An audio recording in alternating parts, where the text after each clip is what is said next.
안녕하세요. 홍씨의 퇴근길에 오신 것을 환영합니다.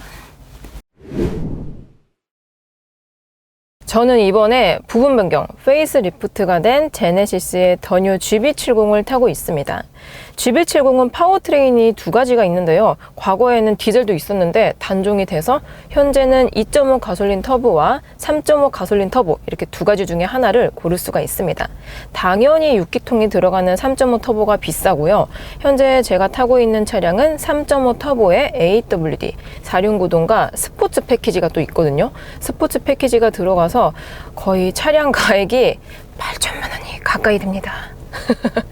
그래서 이게 아니 국산차인데 8천만 원? 이 돈이면 수입 가는 게 낫지 않을까? 이런 생각이 들 수밖에 없는 가격 포지션으로 변한 것 같습니다.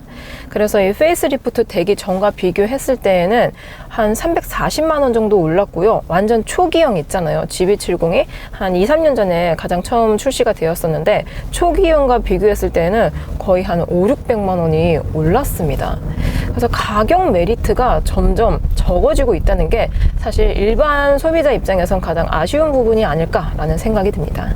그래서 제가 본편에서 동급 수입 경쟁차랑 비교를 해보니까 특히 이제 수입차 같은 경우는 프로모션이 있잖아요. 정가랑 비교하면 당연히 GB70이 가격 접근성이 좋긴 하지만 또 이제 수입차 같은 경우는 그냥 기본적으로 샀을 때 옵션들이 거의 다 있는 편이고 국산차는 기본으로 샀을 때 옵션이 많이 빠져 있잖아요. 거기서 약간 햄버거 옵션 추가하듯이 이렇게 옵션을 차곡차곡 쌓는 방식이다 보니까 탈만하게 만족스럽게 만들려다 보면 가격이 거의 비슷하더라고요. 특히나 프로모션가의 수입차와 비교하면 수입차가 조금 더 저렴한 것 같기도 하고 그래서 8천만 원에 육박하는 국산 프리미엄 SUV인 만큼 사실 만족도가 상당히 높긴 합니다. 제가 어제부터 데일리카로 계속 타고 다니는 중인데요. 진짜 내가 좀 여윳돈이 풍부했더라면 이 차를 사고 싶다라는 생각밖에 안 들더라고요.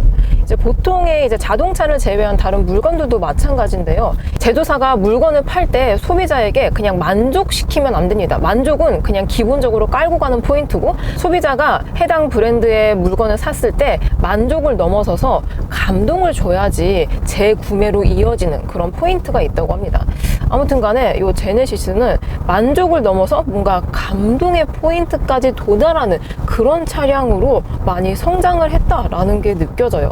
특히 저는 야 당연히 풀옵션 타니까 좋겠지 라고 하시는데 기본 트림을 구매를 하더라도 사실 막 엄청나게 옵션이 막 다 빠지고 못할 정도의 퀄리티는 아니다라는 생각이 들거든요.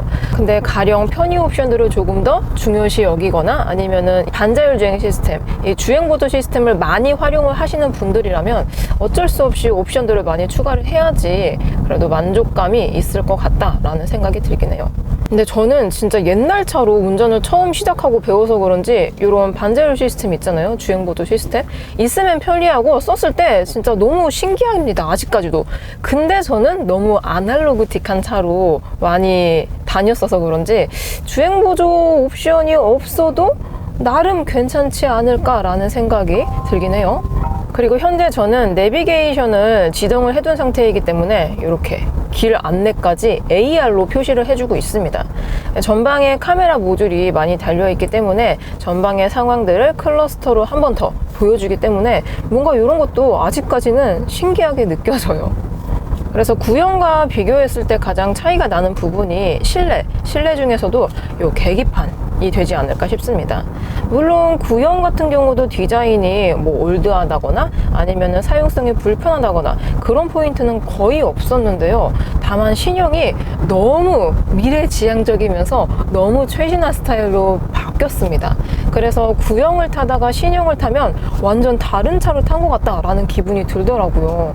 그리고 정차 중에는 OTT 서비스 이런 것들도 이용할 수 있기 때문에 진짜 정말 좋아졌습니다. 이 국산차 옵션 퀄리티가 불과 5년 전하고 비교했을 때 진짜 엄청난 천지개벽 수준의 차이가 발생이 되고 있는 것 같습니다. 지금 빠지는 길이라서 코너가 있는데요. 이랬을 때 살짝 스포츠 모드로 바꾸고 돌아볼게요. 야, 이 시속 70km로 이렇게 돌아 나가는 데에도 상당히 안정적입니다. 그리고 이게 프리뷰 전자제어 서스펜션이 들어가 있어서 노면 상태를 읽어서 댐핑 감쇄력을 조절을 해주기도 하고요. 그리고 3.5 터보로 선택하시면 스포츠 플러스 모드가 들어가거든요. 말 나온 김에 바꿔볼게요. 스포츠 플러스 모드. 오, 이렇게 스포츠 플러스 모드로 바꾸는 것만으로도 진짜 뒤에서 누가 장풍을 쏘는 듯하게 엄청나게 잘 치고 나가줍니다. 구동력이 상당히 안정적이다라고 느껴져요. 스포츠 플러스 모드로 바꾸면은 엔진 구동계와 서스펜션, 스티어링 휠 등등 이런 것들이 다 연동이 돼가지고 정말 다이내믹한 주행을 할 수 있게 만들어줍니다. 그래서 이렇게 밟았을 때 자꾸 달리고 싶어져요. 특히나 이 3.5 터보는 380마력의 힘을 가지고 있거든요. 반면에 2.5 터보 기본 모델을 선택하시면은 한 300마력대의 힘을 가지고 있는데, 제가 2.5 터보도 구형으로 타봤지만 힘이 부족하진 않은데 뭔가 다이내믹한 주행을 하기에는 뭔가 약간 좀 밍숭맹숭한 그런 게 있었거든요. 근데 이 3.5 터보는 진짜 서킷을 가도 다른 차량들하고 뒤처지지 않게 그냥 어깨를 나란히 갈 수 있을 만큼의 다이내믹한 성능감을 가지고 있습니다. 정말 좋아요. 정말 재밌습니다. 여기서 액티브 사운드 디자인이 또 들어가 있거든요. 그러니까 가상 사운드인 거죠. 여태까지는 제가 약하게 다녔고요. 여기서 강하게로 바꾼 다음에 엑셀링을 하면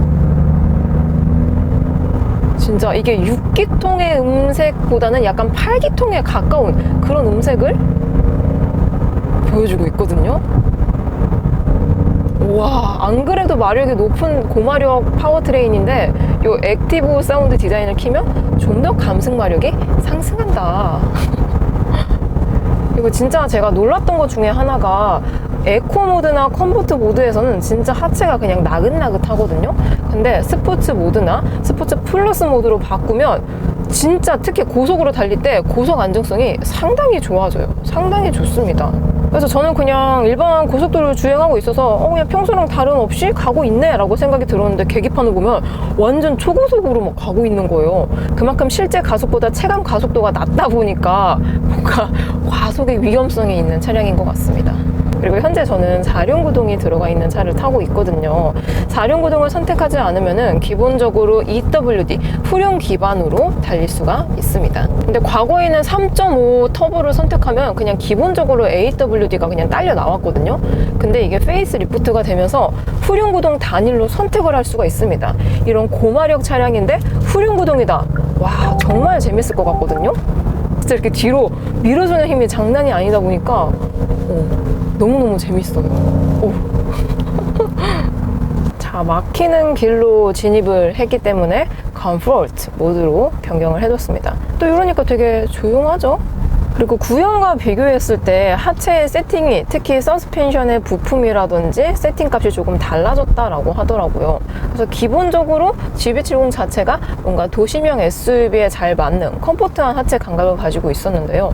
신형도 동일하긴 한데 노면 상태가 안 좋은 구간을 갔을 때 잔여 진동이 살짝 있었거든요. 근데 신형은 잔여 진동을 정말 많이 잡아줬어요. 그래서 안 그래도 좋은 하체가 좀 더 편안하게 변했다라고 생각이 들더라고요. 특히나 이 프리뷰 전자제어 서스펜션도 과거에는 3.5 터보를 넣으면 기본으로 들어가긴 했는데 이제 신형으로 오면서 이것도 옵션으로 빠지긴 했거든요. 저는 이 프리뷰 전자제어가 있는 차를 타고 있어서 이렇게 노면 상황이 안 좋은 곳에서는 내비 기반으로 또는 카메라 기반으로 한번 확인을 한 후에 이 서스펜션 댐핑 세팅 값을 조금 바꿔주다 보니까 확실히 운전자 입장에서 편안하다라고 느껴지는 포인트가 많은 것 같습니다. 그리고 실내 정숙도도 정말 조용해졌어요. 정말 조용합니다. 오늘 제가 너무 더워서 에어컨이랑 통풍 시트를 계속 틀고 있는데도 이래요. 그럼 통풍이랑 에어컨 한번 꺼볼까요? 현재 통풍 시트와 에어컨을 다 꺼둔 상태입니다. 노면 상황이 안 좋음에도 불구하고 되게 조용하죠? 조용합니다. 그리고 신형으로 오면서 디지털 센터 미러가 추가가 되었는데요. 이렇게 레버를 당기면 화면으로 보입니다. 이게 최신 현대차에도 많이 적용이 되고 있는 기술인데요. 처음에 저는 아니 이게 장점을 모르겠는 거예요. 심지어 돈 주고 추가를 해야 되는 옵션이에요. 그래서 굳이 이거를 왜 넣을까라는 생각이 들었는데 제가 이거를 계속 쓰다 보니까 장점을 찾아냈어요. 야간에서의 시인성이 확실히 좋습니다. 얼마나 좋냐면 이제 야간에는 깜깜하잖아요. 그래서 보통의 이제 이런 물리적인 거울로 보면 뒤에 차량의 운전자가 보일 정도는 아니거든요. 물론 썬팅이 거의 안 된 차량은 보이긴 하겠지만 근데 일반적으로 국민 틴팅 농도로 이 썬팅을 한 차량임을 기준으로 잡았을 때 이 뒤에 운전자의 뭐 얼굴이라든지 그런 건 보이지 않는데 이 디지털 센터 미러로 바꾸니까 되게 디테일하게 보이는 거예요. 그래서 뭔가 아이 컨택을 할 수 있는 그 정도의 선명함을 가지고 있더라고요. 그래서 제네시스는 이제 같은 집안의 현대차랑 비교했을 때 옵션들이 되게 좋은 것들이 많이 들어가다 보니까 뭔가 제네시스를 타는데 옵션을 안 넣으면 손해지 않을까 이런 생각이 들기도 하더라고요. 그리고 실제로도 제네시스를 구매하시는 많은 분들을 보면은 옵션을 그래도 좀 빵빵하게 넣으시는 분들이 훨씬 더 많은 것 같긴 해요. 그리고 이게 스포츠 패키지라고 이제 내외장 디자인이 좀 바뀌는 패키지, 디자인 패키지가 있는데요. 현재 저는 스포츠 패키지가 적용된 GB70을 타고 있습니다. 그래서 외장의 디자인도 살짝 다르고요. 뭐 휠 디자인도 약간 다르고 실내도 살짝 다릅니다.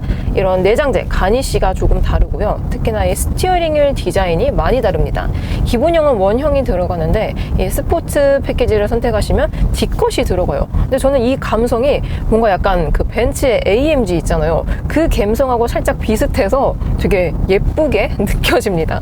그리고 실내 컬러는 현재 블랙과 아이보리 투톤으로 들어가 있는데 이 아이보리를 선택하시면은 시트 벨트와 이런 곳곳에 스티치가 주황색이 들어갑니다. 요즘 약간 이 키 컬러가 이 오렌지 컬러인 것 같아요. 그리고 추후에 출시를 앞두고 있는 제네시스 마그마 콘셉트 그 컬러랑도 비슷하기도 하고 아무튼 요즘 이 오렌지 컬러를 많이 밀고 있는 것 같습니다. 그리고 일반적인 브랜드에서 이렇게 튀는 컬러의 시트 벨트를 선택하는 브랜드가 거의 없거든요. 보통은 이제 비스포크 형식으로 약간의 뭐 슈퍼카 브랜드 있잖아요. 다 내가 골라야 되는 그런 브랜드가 아니라면은 시트 벨트가 이렇게 다양하지가 않은데 제네시스는 이런 컬러의 선택권이라든지 아니면은 소재의 선택권 이런 것들이 상당히 많은 편인 것 같긴 합니다. 그리고 시트도 프라임 나파 가죽이 들어가 있어서 진짜 부드러워요. 정말 부드럽습니다. 참고로 디지털 키도 페이스 리프트가 되면서 이렇게 바뀌었습니다. 이 디자인은 GB60 때부터 나온 디자인인데요.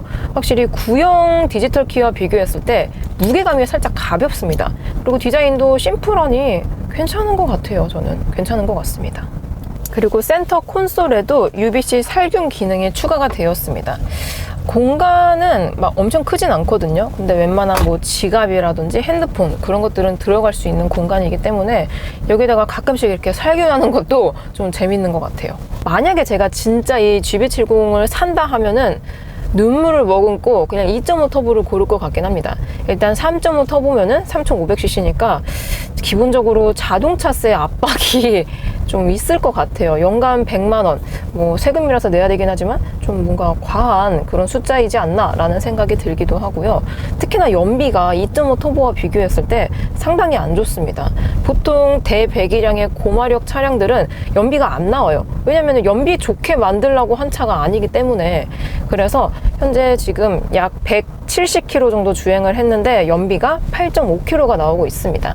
공인 연비는 3.5 터보 AWD 21인치 기준으로 8.3km라고 하는데요. 거의 비슷하게 나오고 있습니다. 거의 비슷한 것 같아요. 그래서 2.5 터보가 연비도 한 10km대가 나오기 때문에 실제 내가 이 차량을 유지했을 때 좀 더 스트레스가 없지 않을까라는 생각이 듭니다.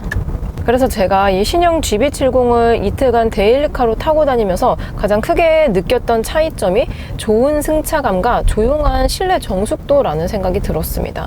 그래서 뭔가 W급인 GB80하고 거의 비슷하지 않을까라는 생각이 들기도 했지만 곰곰이 생각해보면 GB80이 좀 더 좋습니다. 아무리 옵션 수준을 높게 하고 좀 더 업그레이드가 되더라도 분명히 그 W급하고 겹치지 않게 하는 것들이 있거든요. 가령 예를 들어서 뭐 하체 감각이 컴포트해졌지만 GB80이 훨씬 더 편안합니다. 그리고 정숙도도 GB80이 더 조용해요. 그리고 실내 공간도 GB70이 좁지는 않은데, 특히 이제 뭐 4인 가족 기준으로 봤을 때 뒷자리가 좁진 않은데 넓지도 않아요. 이게 무슨 말이냐면 이 좌우 공간은 비교적 널널한 편에 속하거든요. 근데 레그룸이 앞자리 사람하고 살짝 타협을 해야 됩니다. 그러니까 뒷자리 사람이 좀 넓게 가고 싶으면 앞자리 사람이 좀 당겨야 되고요. 반대로 1열에 앉은 사람이 넓게 가고 싶으면 뒷자리 사람이 좀 양보를 해야 되는 그런 포지션입니다. 그래서 4인 가족 기준으로 봤을 때 약간의 자리 쟁탈전이 있지 않을까라는 생각이 들고요. 여기서 조금 더 실내 공간을 넓게 쓰시려면은 GB80이 훨씬 더 좋긴 합니다. 그래서 패밀리카로 GB70보다 80을 더 많이 선택을 하시는 것 같아요. 그리고 스피커도 뱅앤올룹슨으로 바뀌면서 사운드가 진짜 영화관에 온 것 같더라고요. 개인적으로 좋아하는 스피커 브랜드이긴 합니다. 약간의 턴이라서 지금 앰비언트 라이트 이렇게 도어부터 시작해서 센터까지 쭉 이어집니다. 여기서 이 도어 가니시까지 라이트가 들어오는 거는 또 옵션을 또 추가를 해야 돼요. 아무튼 제네시스는 옵션의 천국인 것 같습니다. 그리고 향기 큐레이터 모드도 신형 G90에 가장 먼저 도입이 됐던 기능인데요. GB70까지 내려오게 되었습니다. 이 기능이 뭐냐면 에어벤트 안쪽에 아예 그냥 빌트인으로 이 향기가 들어가 있는 거예요. 디퓨저가. 그래서 별도로 내가 디퓨저를 주렁주렁 사서 달지 않더라도 이 향기가 되게 좋습니다. 되게 향기로워요. 그래서 이런 것들도 디자인을 해치지 않게 향기만 가져갈 수 있어서 되게 장점으로 느껴지더라고요. 여러분들은 퇴근 중이신가요? 요즘 들어서 왜 이렇게 길이 막히는지 모르겠습니다. 저는 도착지에 거의 다 와가기 때문에 이만 영상을 마쳐보도록 해볼게요. 오늘 하루도 정말 수고 많으셨고요. 좋은 밤 되시길 바라겠습니다. 저는 그럼 다음 리뷰 때 뵙도록 할게요. 안녕. 안녕.